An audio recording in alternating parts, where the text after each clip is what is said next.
Thomas Soto, 6h-9h sur Europe 1. Le débrief de la matinale, les temps forts de ce que vous avez entendu ce matin sur Europe 1. Hier soir, lors du bureau national du PS, Martine Aubry a fait savoir à Myriam El Khomri tout le bien, entre guillemets, qu'elle pensait du projet de loi sur la réforme du droit du travail. Écoutez, c'était dans le journal de 7h.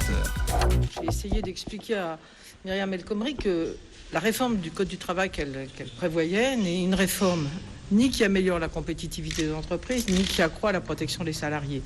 Elle est extrêmement dangereuse, notamment sur le droit de licenciement.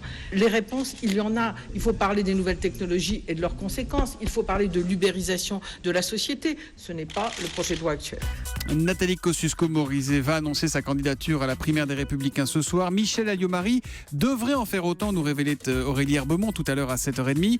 Nicolas Sarkozy, lui, ira-t-il jusqu'au bout? Sera-t-il candidat à cette primaire? Écoutez ce qu'en dit l'ancien Premier ministre Jean-Pierre Raffarin. Il était à 8h20 l'invité de l'interview politique. Non, j'en ai pas.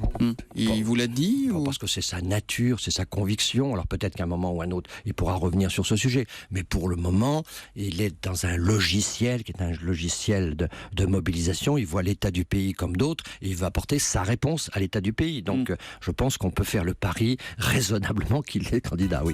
Jean-Pierre Raffarin qui n'a donc pas de doute sur la candidature de Nicolas Sarkozy à la primaire. À 6h40 dans le Made in France, Anissa Mbida nous a présenté une tirelire virtuelle pour épargner. Ça s'appelle Birdie Cent, la tirelire Made in Paris. Ça ne fonctionne que si on paye par carte bancaire. Dès qu'on achète quelque chose sur Internet, dans un magasin ou par prélèvement sur sa carte, le montant est arrondi à l'euro supérieur et la différence, bang, envoyée dans cette fameuse tirelire. Alors moi j'ai fait une simulation, j'arrive à un peu moins de 100 € l'année dernière, ce qui est quand même pas mal, parce que pour gagner la même chose avec un livret A, avec le nouveau taux, vous savez qu'il y avait ça à 0,75%, eh bien il faudrait avoir 12 000 € sur son compte.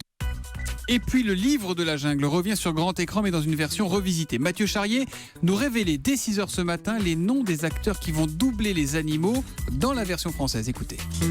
Lambert Wilson jouera l'ours gentil Balou, Eddie Mitchell doublera le roi Louis, singe beau-parleur, Cécile Lefrance, elle, fera la louve Raksha et Laila Bekti, le célèbre serpent hypnotisant K. J'ai aimé faire peur avec ma voix. Ça me fait penser à plein de trucs du coup. En fait, le personnage de Mowgli me fascinait énormément. J'avais peut-être 6 ou 7 ans et je me mettais en petit short rouge et je prenais le caniche de ma voisine. C'était pas pareil que Balou, mais c'était mon Balou à moi.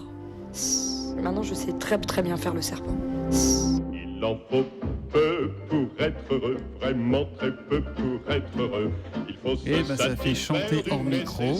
Caroline Roux, Jean-Marc Morandini. C'est des souvenirs pour vous aussi, pour non, tout le monde. sûr que nous prodigue la nature quelques rayons de miel et de soleil.